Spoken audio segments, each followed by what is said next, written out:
Support Imam Hussein charity today in Africa, Iraq and Afghanistan.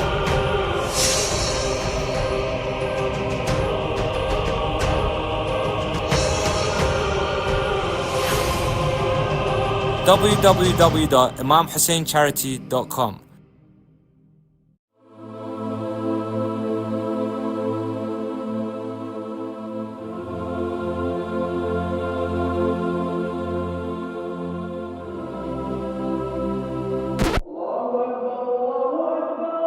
Sayyid, you ate before the adhan? Do you know if your fast was valid?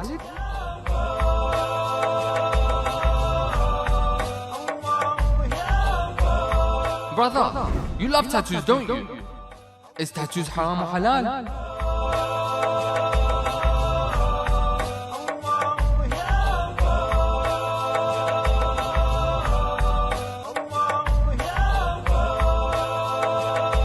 Uncle, you don't know if it's the third or the last rak'ah? Not sure if you need to repeat it?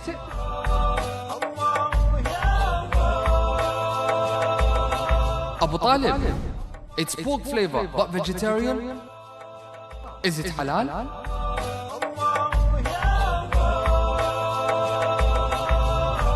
Sayyid Muhsin, your yearly khums is here again? You don't know how to calculate it, do you? Don't worry, you're not alone. And I'm sure you guys... Take off the Ahkam, please. And I'm sure you guys have questions here as well. Get the answers you need here on Ahkam SOS, where your Islamic questions and queries get clear and precise answers. Stay tuned for Ahkam SOS exclusively on Imam Hussein TV 3.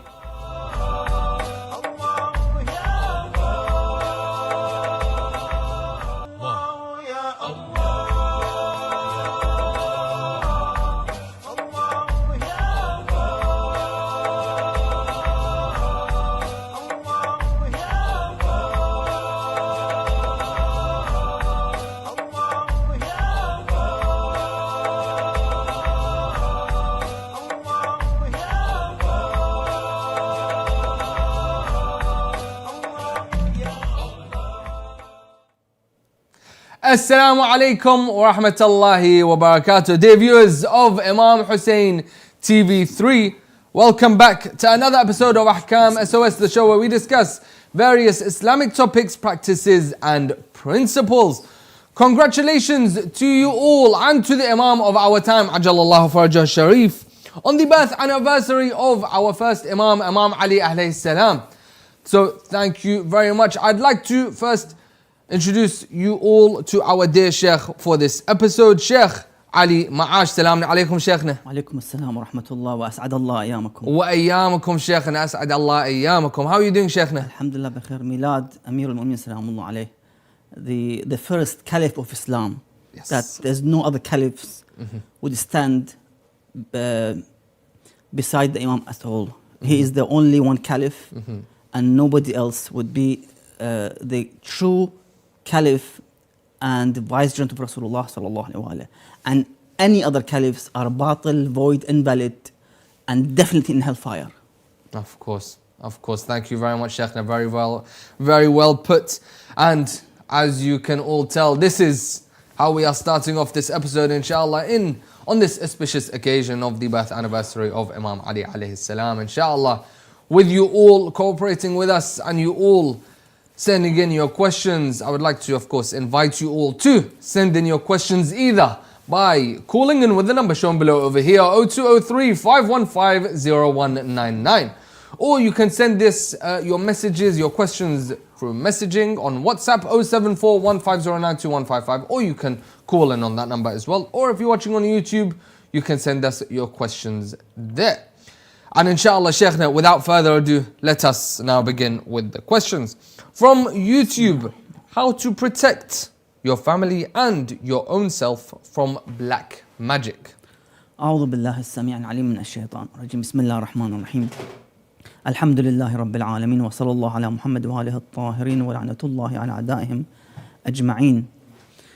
Protection comes initially from the Holy Quran when the Quran states وَأَنفُسَكُمْ وَأَهْلِيكُمْ نَارًا, that ward off and protect yourself hellfire, which means one should observe piety, when someone is a mu'min and a believing individual observes piety, in other words, would apply and implement the obligatory acts, the wajib acts, and prevents the evil and bad acts, eventually Allah would protect him.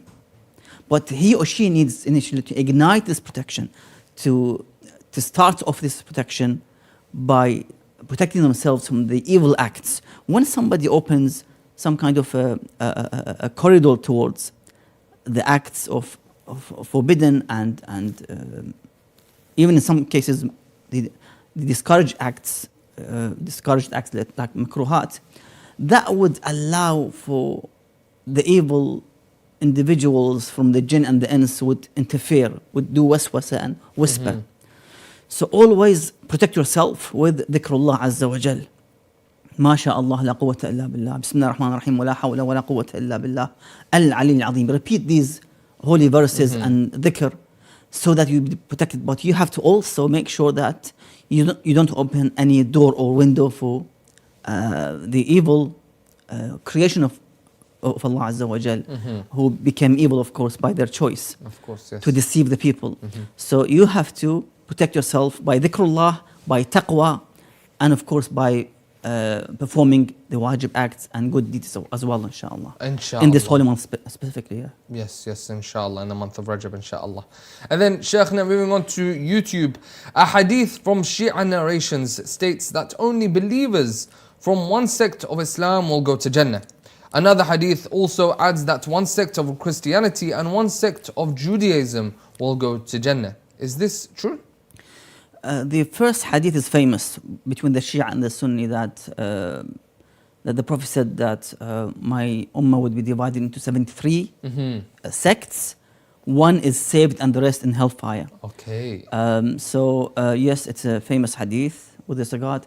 With regards to the Ahlul Kitab, I'm not sure. I can't remember if there's a narration for it, but I'm sure there are people who were with Isa alayhi salam, the Hawariyun, for example. He had disciples, true followers. Of course, when they died with a belief in the correct and pure and sincere belief in Allah Azza wa Jal, that the true tawheed of Allah. Also in the time of Musa alayhi salam, definitely there were people with him who also passed away with the true belief in Allah Azza wa Jal, in Allah's tawheed. So there could be individuals from most of the prophets, at least have one or two people who sincerely followed the Prophet and believed in the true Allah's tawheed. So you would find this when you read the narrations or history, that there are people who were the true followers of that individual, that prophet or the vicegerent. Thank you very much, Shaykhna. And then from YouTube, what benefits does aqiq stone have? And can stones like aqiq, fayruza, zamurd, nilam could be worn by anyone? Or should they wear it after istikhara or by zodiac? No, you can wear it straight away whenever you have the time to buy a ring, especially if it's from the holy city of, let's say, Karbala or Najaf, from the holy shrine, for example, to be more blessed. But yeah, aqiq, as mentioned in some statements, that was the first stone to confess to Allah Azza wa Jal and to submit to Allah Azza wa Jal. Okay. So there is some kind of mentioned in the narrations with this regard. Okay. So because Allah Azza wa Jal mentions that everything does tasbih. There's nothing on this creation that doesn't do tasbih. The pebbles, the beings, the animals, plants, everything does tasbih. It's in the Holy Quran. So the aqiq stone is the best to wear? It seems to be was the first stone that submitted to Allah Azza wa Jal until the wilayah of Ahlul Bayt alayhim salam. So that kind of thing mentioned in some narrations. Understood. Thank you very much, Shaykhna. And then to our dear viewers at home, we are 10 minutes into today's episode, so make sure to send in your questions. You have the various ways you can send in your questions down below. You can either call in with this number over here. You can either call in or send us your questions through this number, or you can scan the QR code to take you to our WhatsApp and send us your questions there. Or if you're watching on YouTube, you can send us your questions there. And inshallah, in all scenarios, the Sheikh will be here to answer your questions. Shaykhna, carrying on with the questions from YouTube. Can a woman recite Holy Quran's surahs that do not contain a sajda? I mean, you can skip the sajda. it's not something wajib that you have to recite the Quran when you recite it, for example, well, not in Salah, of course, but outside the Salah. Because even in Salah, you cannot recite the surah which has the sajda. But you can, for example, skip for whatever reason that might be. But in anyhow, some would mention that if the woman or the man is in a state in which they should avoid reciting either the whole surah, according to some, or just that ayat al-sajda. So they can, just cross it. Skip it? Skip it, yeah. So Okay. it depends really on the marājiʿ you follow with this regard. Is it the whole surah or just the verse again? Yeah. They go on to ask, is there a limit and is the reward less in those days? I think in those days is referring to monthly cycle days. We have mentioned in the fiqh that it is discouraged or makruh for a woman in the state in these few days in the month to recite more than 7 ayah. You can recite, but it seems to be there's a less reward. Okay. So up to 7 ayah, that's fine. Other than that would be makruh. Oh, makruh. So okay. yeah, over more than 7 ayah would be makruh Yeah. for the ladies to recite in this state. Understood. Understood. Thank you, Sheikhna. And then from YouTube, is Zanjir Zani, known as self-flagellation in Muharram, allowed in Shia Islam or not? You see, what is not allowed is 3 things. Number 1 is to kill yourself. As the Quran mentioned, وَلَا تَقْتُلُوا أَنفُسَكُمْ. Yes. Do not kill yourselves. In other words, suicide. Number 2 is to cut a limb. Okay. So you bring a hammer, I don't know, an axe or whatever, and eventually you cut, la samahallah, your hand or fingers and so forth. And the third thing is to cause damage into your organs, where you cannot reproduce again, for example. You do something that, or a disease, for example, that would cause death in anyhow. So any kind of self-damage, in other words. Yes. Could it be partially or totally, that's not permissible at all. Other than that, this what is known as harm or minor harm is allowed in all aspects of life. When you go to the doctor to have a blood test, when you give a certain amount of blood, that's kind of harm. You're losing half a pint of your blood. Or when you donate blood to the hospital, you're losing pints of blood. And that's, piercing through your skin, the injection and so forth. That's some kind of harm. That's why the kids cry and scared from injections. Yeah. That's harm. But that kind of harm is allowed, especially if it's for reasonable purposes. That's why ulama come from this point, that these types of harms are allowed, especially if it's for the cause of Ashura and Karbala, and to depict that moment, that how Imam Hussein alayhi salam and his family members and his companions were drenched in their blood. They were filled with their blood from the heads, the body filled. Yes. In some narrations say that Imam Hussein alayhi salam came back to the tent after he went for the first round of the battle, or second round. He came back to Imam Sajjad alayhi salam to pay farewell. Imam Sajjad said, I saw his body was boiling from the blood. The blood was the scene was so sad and subhanallah, that the Imam was in a state, the heat of Karbala, the heat wave, and the amount of injuries the Imam had, that the blood wasn't just dried, it was like boiling on his body. So majority of the ulama would allow at least this kind of rituals, which is known Sha'ar al-Hussein alayhi salam, and majority would allow it, and some would say it's mustahab, and some would say mustahab mu'akkad. So you go back to your marājiʿ and see his fatwa with this regard. Understood. Thank you very much, Sheikhna. And then from YouTube, is eating mushrooms allowed in Shia fiqh? Yes, it is allowed. Completely. It's part of the vegetables. Okay. Of course, there are, Sheikhna, some poisonous mushrooms. That is, of course, Of course, not that's a different. That's harmful. Yeah. And then from YouTube, Sheikhna, about khums.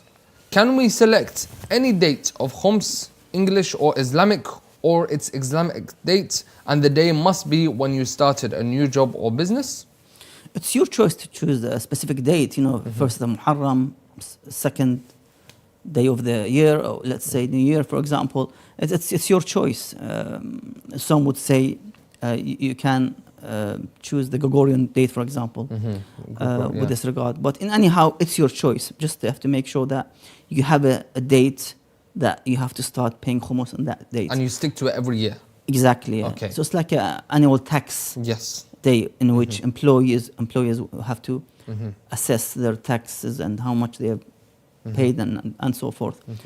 So yeah, you have to define a date and set that date. And the way it works is that it's only on the amount of money that you haven't used, that you have it's left over. You haven't spent. It's in your savings. It's in your hand, cash in hand. You haven't spent. You got gifts for the birthday, for example, or the New Year, for example. You haven't opened it. You haven't spent it.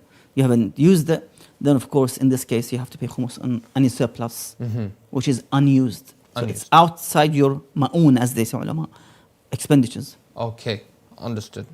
Thank you, Sheikhna. And then from WhatsApp, if a woman is alone in her home with no men around her, can she do salah without hijab or in a short sleeve shirt? And if some of her hair or even all of it is showing, will this make her salah invalid? And can she read the Quran outside of salah without hijab? You see, in terms of the salah, one of the conditions for the ladies is to cover their hair and body when they pray. So it doesn't matter if there's somebody in the house or nobody's in the house. That's part of the etiquettes, let's say, or the dress code for the salah, which is wajib for the woman. She can show her face, both hands and both feet. So that's allowed. But other than that, she has to cover it. Okay. So there's a chadr for salah, for example, which is known. So that's wajib even if there's no one at home, for example, mahram, non-mahram.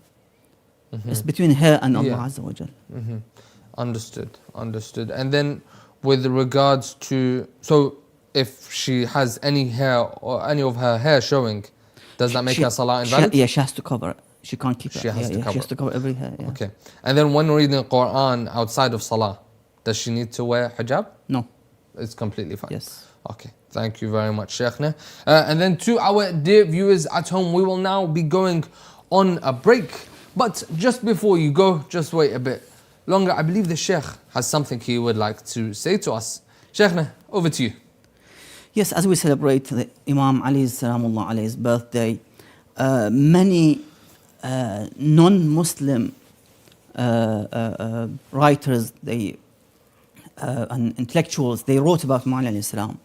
And many of them were from the Christian Aqidah, and especially from Lebanon, Arab Christians, poets, they wrote about the Imam alayhi salam, books like Imam Ali, The Voice of the Human Justice by George Daq, a Lebanese Christian who passed away a couple of years. He wrote a book about Nahj al-Balagha. A Christian? Yes, praising Imam Ali in his book. Yeah. So one of those individuals, again, George Daq, and we have now Paul Salama. Paul Salama, or Paul Salama, is a solicitor, a Christian solicitor in Lebanon. He also wrote Imam Ali alayhi salam, especially poetry. So he says in this poetry that جلجل الحق في المسيح حتى, that the haqq was revealed, the haqq became, loud spoken in the Christian,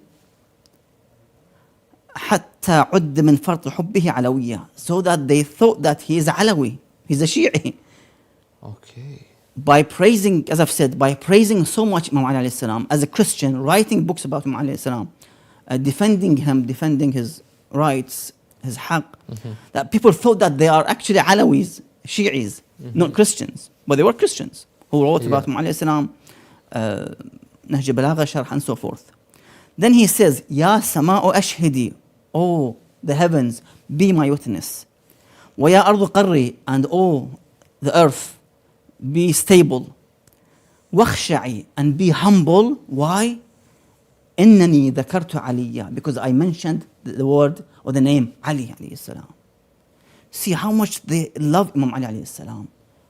That they spent not only hours, years of their life to read Nahj al-Balagha. Yeah. For many, many hours and days and months, and to write about the Imam Ali alayhi salam, his efforts, his shaja'a, bravery, and so forth. But subhanAllah, you would find individuals who call themselves Muslims, they go against Imam Ali alayhi salam. Yeah.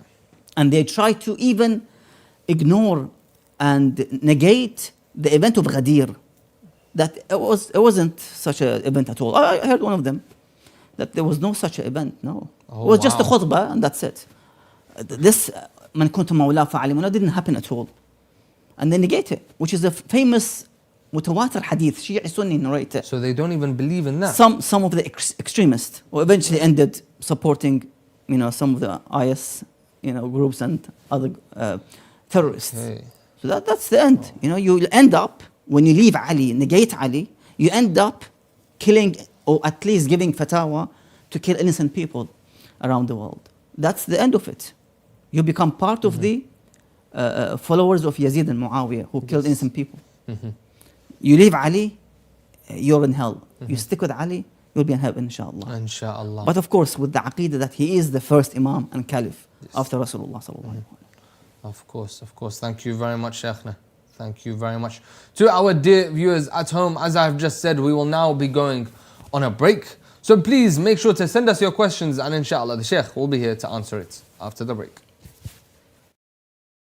I have a question regarding keeping pictures of Is it scholars at permissible to home. plant trees by or What over does Islam the establish graves? based on peace and Is it permissible non-violence? to collect donations for charity projects from Is it permitted individuals? to consume canned food imported from non-Muslim Is there an countries? issue for men looking at non-Muslim women? To have your questions answered live, WhatsApp us on +44 7415 092155. For those interested in an Islamic law book by Ayatollah Sayyid Sadiq Al-Shirazi, please WhatsApp the Ahkam SOS team at the following number to place your order today: +44 7415 092155. The Islamic law book, available exclusively in hard copy, contains religious questions answered by Grand Ayatollah Sayyid Sadiq Al-Shirazi. Order your hard copy today.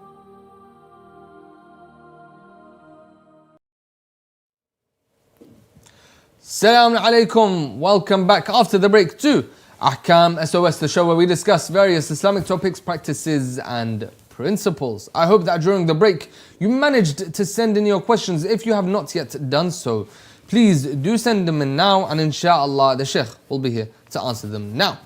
To send in your questions, you can either, with the number shown below over here, 0203 515 0199, you can call and get your answers straight away. Or with this number 0741 509 2155, you can call as well and get your answers straight away. Or you can send us your questions via messaging, and inshallah I will ask the Shaykh your questions.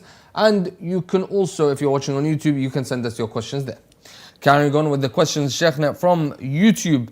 If the first three caliphs were unfaithful, how comes their compiled versions of the Quran we have today could be accurate? Bismillah ar-Rahman ar-Rahim. Because there's a narration, I think Ahlul Sunnah narrated, that Allah would support and win this religion. إن الله لا ينصر هذا الدين بالرجل الفاجر. That Allah would support this religion by corrupt people. In some cases, a corrupt individual could do something that would save a nation. And we've seen this in the past history, that how some dictators were removed by other enemies and saved the people. I mean, look now, for example, the current situation in Syria. There was a regime killing people, torturing them, prisons, and so forth, and then they were removed by another corrupt individual who now came to power, who was a terrorist and very well known. He had at least, as mentioned by the Iraqi security intelligence, that he had at least 80 terrorist acts in Iraq when he was young. This new... Yes, president, yes. So you never know. Sometimes one is removed, another came, but the old one, maybe he was more vicious, for example. You never know. Like the previous regime in Iraq, which was led by the Ba'ath regime, again was removed by the coalition and by occupiers, for example. Yes. And now Iraqis can now breathe, go to Iraq, freely walk in the streets, do the ziyarah. All religions are now free to practice their own faith. So you can see, sometimes even when the evil comes, the occupier comes, the non-Muslim comes, to save a nation, that would benefit some part of the nation who were suppressed for the past years. So why not? As I've said, this narration, it's a non-Shia narration that Allah would support this religion by a corrupt man. Could be. Yes. You never know. Yes. So that doesn't mean that if they have compiled the Holy Quran, they are blessed and we have to praise them. La, we look at their acts and their beliefs. Two important things. Yes. آمنوا وعملوا الصالحات. Did they amanu? Did they believe in Rasulullah and Ahlul Bayt? Or did they went fight against Imam Ali and Ahlul Bayt? عملوا الصالحات. Did they do amal or did they bring what is known as bid'ah in faith, like Taraweeh and folding their hands in Salah, which the Prophet never did it. So that's what we look. Yes, they could have compiled the Quran afterwards, the copy which it was left by the third one, the so-called third one, compiled or gathered, let's say, because what was compiled by Imam Ali, as I've said before. He was the first one to compile the Quran fully. But they took the copies and they left with one copy, main copy, in his lifetime, in his so-called Khilafah. Yes. That doesn't give any credit. If you are a ruthless, if you are a zalim ruler, that's just could be some kind of act he did. He's not 100%. All his acts is, for example, bad. Sometimes he would help the poor, for example, but that doesn't mean that he is a Ahlul Jannah and Mubashar bil Jannah, as they say. The aqeedah is important and the acts. Of course. Thank you very much, Sheikhna. And then, Sheikhna, from WhatsApp, lottery tickets, are they halal? I heard it's based on niyyah, as lotteries spend a lot on charity. So can it be considered sadaqah? Yes, if you pay it with the niyyah of sadaqah and likewise hadiyah, and part of that lottery goes towards orphanage, hospitals, homeless people's shelter and so forth, that kind of lottery is allowed. Okay. That most of it would go towards these acts. So do you need to check up on that to make sure that most of it goes? I mean, you have to ask, yeah. You have to ask. You have to ask. Check. Okay, understood. Thank you very much, Sheikhna. And then from YouTube, are elections in order to rule discouraged? I read it in a riwayat of a Shia book that monarchy, dictatorship, elections, all are discouraged. We can read from the narrations that they would discourage us from taking leadership, in other words, that run from leadership as you run from the lion. There's something mentioned within the lines of the narrations. Run away, because leadership eventually would lead towards some kind of corruption, oppression, partially or fully. So it's not something that a mu'min should look forward. So that's the best thing. But in terms of us electing someone in democratic country, for example, like the Western world, to elect someone, of course, if the alim would allow, the fiqh would allow for this act, then that would be fine. If the individual is the right person, yes. is wise, is not someone who is corrupt. So it depends. You have to make your choice to see if he's the right person to choose. And then Sheikhna from YouTube, can the 14 infallibles, except Imam Mahdi alayhi salam, listen to our prayers or see or come to know our actions? You see, anything that Allah can delegate and give to an infallible person like Isa alayhi salam, when he said to the people that I know what you hide in your houses. تدخرون في بيوتكم. I know food, drink, how many kilo, for example, how many liters of, let's say, drink you have at home. I know it. But what? بإذن الله. I said this many times. Of course. Anything that Allah can give to an infallible, Allah gave the power of taking our souls to who? The angel of death, Israel, yes. and his associates and his other malaika who would do the same thing. So Allah gives the power to certain individuals, be it the prophets, the vicegerents or the malaika, angels, to do certain things. Yes. So that's possible. Bi'idhnillah, anything's possible. Of course, bi'idhnillah. Thank you, Shaykhna. And then from YouTube, a Shia narration states that Allah subhanahu wa ta'ala created 12,000 universes all over, and we are the last of them all. Does this mean that Yawm al-Qiyamah took place in the others or not? I'm not sure about this narration and the details there. I can't answer.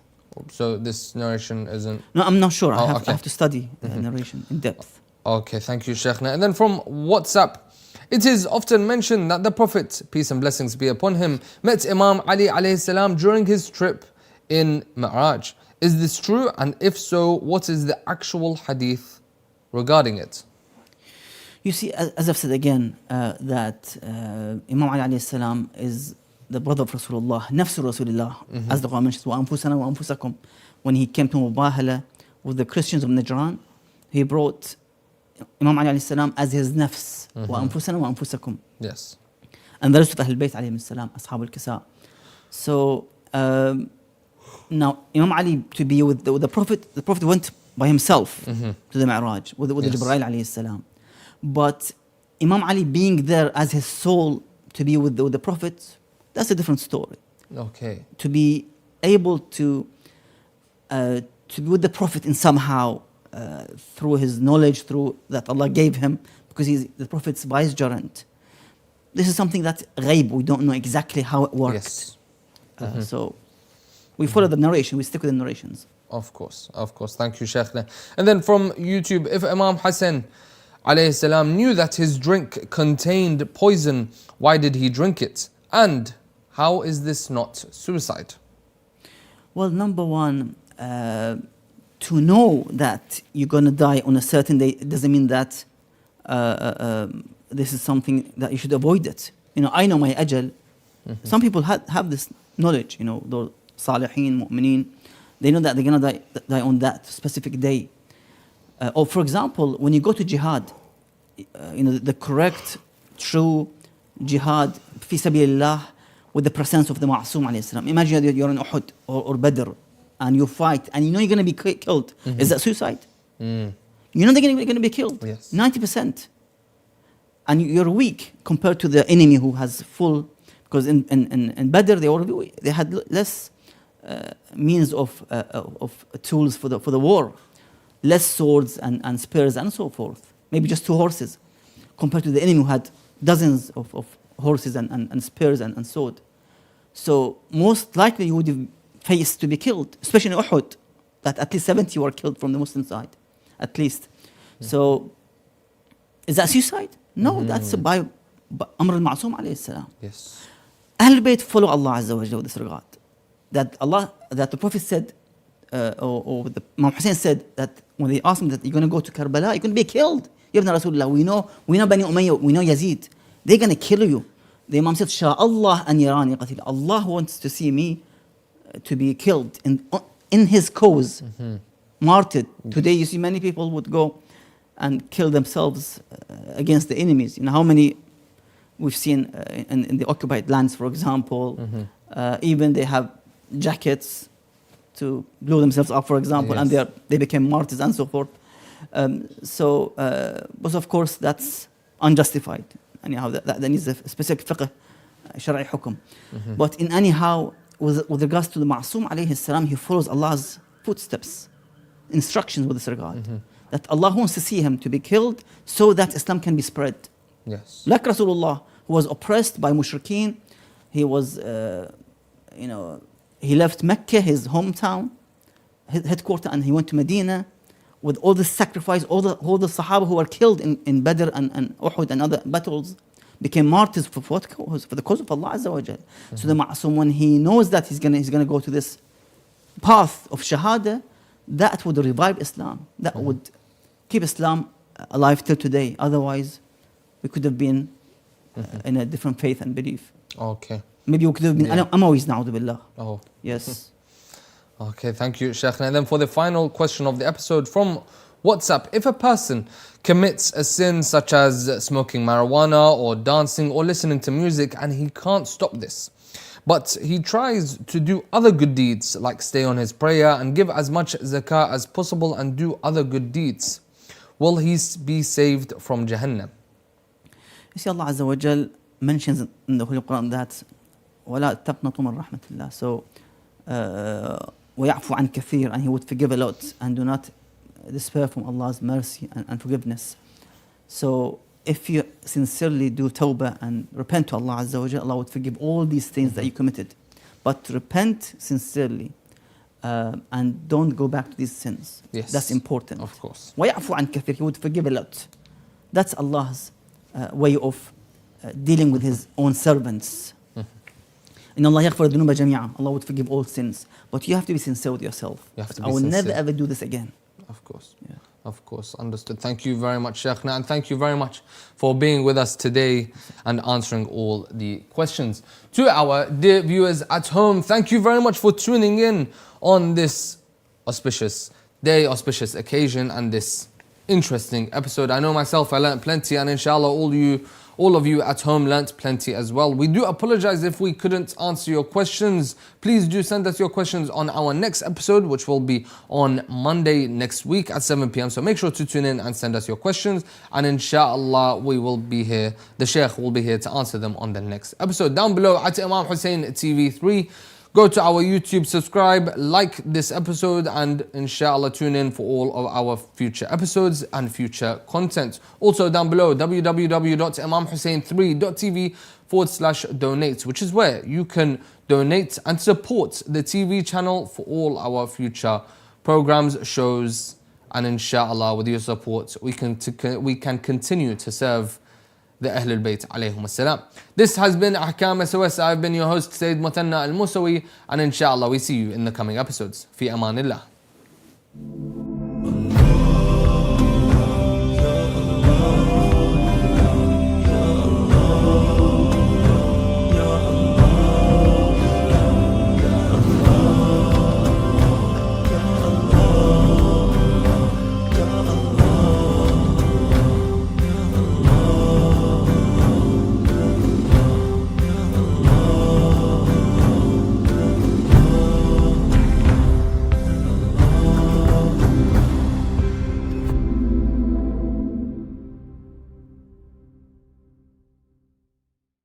ينعاد عليكي ينعاد عليكي الله معاك. مع السلامة.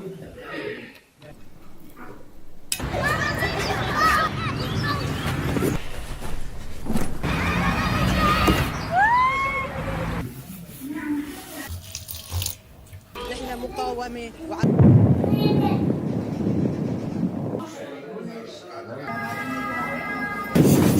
انت في خطر، ما لازم تضيعي.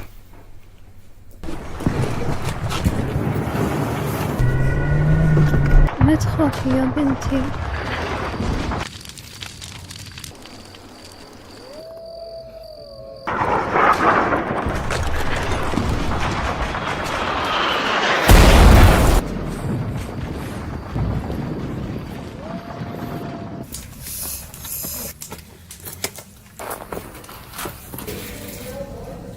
كيف حالك؟